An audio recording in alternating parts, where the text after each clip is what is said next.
Project Ready students in Atlanta are focused on their future while learning about their past through Project Ready's Historical and Cultural Literacy Legacy Project. They rubbed elbows with entertainers.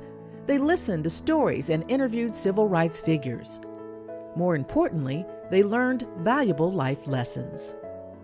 The Historical and Cultural Literacy program that's focusing on the civil rights movement is probably one of the most important things we've done in the Project Ready movement. I want them to understand that they're standing on the shoulders of giants and that they have an obligation also to move the ball forward. I think it's priceless. I mean, I don't think, I can't say that I got it, in my day and time. I can't say that 29 of my peers and myself outside of school, after the regular school year, in the summer, learned about what our ancestors did and went through. I learned a lot, especially this summer. This summer, I think it improved. And I learned a little bit more from the visitors and guest speakers. But I want to step back just a little bit further. Because you know what? We didn't just automatically arrive here to be slaves, right? We have a variety of historical aspects that we can share with our young people over this course of this program, from visiting some place down like the King Center, taking them out to places that they've not been exposed to as well, but more importantly, actually hearing from folks who've actually walked in the shoes of historical and cultural importance in this space. I reached a point in my life where I determined that if my life had to be sacrificed in order for folks in Atlanta, like my brother, to be free, not be segregated, then I was willing to sacrifice my life for them. I love teaching, first of all, and I'm a former journalist. I still like to call myself a journalist. And so it's been a crash course really in civil rights and civil rights media, and then in teaching the students the fundamentals of storytelling using video. So the first thing you want to do before you start recording is make sure you get their first, last name, and their title on camera, because that way you'll know how to spell it right if you're doing these sort of graphics. So please tell me your first, last name and spell it for me in your title. I'm L. Lamont Wise. I'm the Senior Director of Workforce Development, Training, Program Compliance at the Urban League of Greater Atlanta. And spell your name for me just so I can. It's L.LAMONTWISE. All right, so Mr. Wise, tell me about the HCL and Project Ready, and what does this program involve?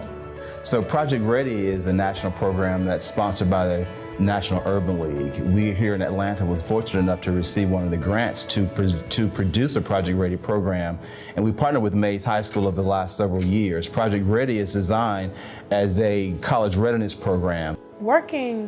Trying to figure out how we're going to do this interview, it really showed me that I really underestimated journalism. So we have talked about the past. We've talked about the present. No, we haven't. We haven't talked about the present yet. Yeah, we need to talk about the present and the future. And I didn't think it was as difficult as it is, because we're trying to research someone and try to find factual things about them. Because they get to choose what they ask, they make that story personal. They make that story individualized, and they get to get the answer to the question that they ask. But with reference to the history of why people left the South and moved to the North, is because of the need for opportunity.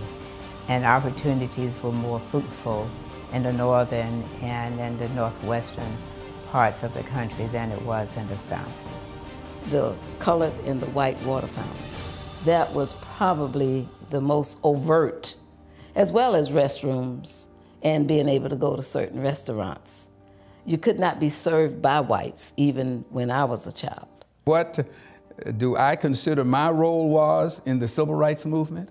I was always there. From the time I was in state government working in Little Rock, Arkansas with the Little Rock Nine. What has changed the most for me personally or for our people? Well, I think the signs came down. The signs of segregation, white here, colored there.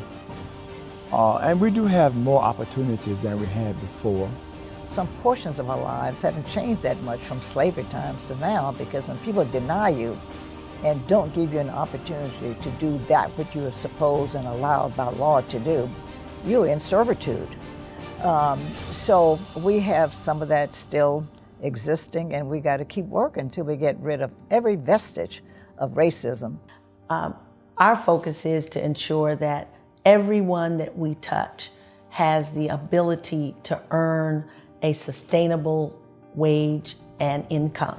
So for me, I always stay, I may clean up a little bit, but I always stay revolutionary if that's the correct word for it. I always stay for change. The media portion of this program has done such an awesome job in showing them how their story can be told. In a 2-week program, we really can't get really too in depth, but for those who have expressed an interest to me, or I sort of see them taking an interest in the video equipment, I've had some of them shoot some footage. I had one of them, when we were at the Martin Luther King Center, I gave her a camera and told her to go document, do a selfie kind of video and kind of take us on a tour of the MLK historical site. I'm Kendra Pack. I'm a 9th grader, and this week we've been learning about civil rights. Right now we're at the MLK Center. We're all walking around on the way to the house. We're just learning a lot about his life and what he's done. So yeah, we're heading there right now. Right now we're at his house outside on the porch. This is just a quilt with some things that Martin Luther King wanted. Peace, freedom, equality. So right now we're at the MLK Center, and this is where Dr. Martin Luther King and Curtis Scott are buried, right here. This is an eternal flame. It symbolizes the continuing effort to realize Dr. Martin Luther King's ideals for the beloved community, which requires lasting personal commitment that cannot weaken when faced with obstacles. What's your name? Kaya Pack. Okay, Kaya, how was your experience? What was it like today coming to the MLK Center? Well, I've been here before, but every time I come, I learn something new. And it's a very great experience. I feel like I'm reliving his time. Okay, and how has it made you feel seeing and learning about him? Well, it makes me happy and sad, so it's kind of a bittersweet feeling. Like, I feel happy that we overcame the segregation, but sad that nowadays people don't fight for the same things that we fought for in the 50s. Right now we're leaving the MLK Center, and I just want to thank the Urban League for giving me this opportunity to come to the MLK Center and learn more about my history. I think now they see that if I want to change what's being told out there, let me be a part of what's being told. That's what's inspiring to me, is that the students are learning something, and this is something that could possibly be a career for them. In terms of whether they want to pursue video production or photography or media in general, they definitely have a new skill and a new exposure to a new skill. When I first came to the program, I didn't really think I was going to be hands-on with the camera. I just thought it would be a good trade or a good skill to have. It's good to get those experiences early on so you can be one step ahead of people you're going to college with. There was one young man, and he came to me, and he said, "Ms. Pat, I've changed my career path. I'm gonna be a journalist." And I was like, "You did one interview for maybe all of 15 minutes, and your whole career path of your 18 years has now changed." He said, "It's for me, I feel it." And I said, "You know what, that's exciting." I'm blown away. I'm so proud of the fact that each and every one, I've looked in their eyes and their faces, and they're getting it. And I just think it will be a life-changing experience for all of our students. I hope when the program is over, we don't just take the information, we utilize it, because knowledge is nothing if we don't use it. So I hope that we use this knowledge that we gain from the program and try to make the world a better place. Yes, it really makes me just become more grateful about my situation in the day and the age that I live in, because they had it much harder in the past, and I'm really thankful for them, and I appreciate them because they did so much and they were so brave to fight the fights that they were fighting, to the fact that I don't have to fight them today. And it's not just for civil rights, it's stuff that they went through in their past when they was growing up. I think them stories really open up some meaning to the actual civil rights. We have more information. We get a broader perspective of life. We come out really strong with one another. We might end up being closer because we're like a family, so we might come out a little closer than we were back in the school year. It taught me a lot of stuff, like you can overcome any obstacles.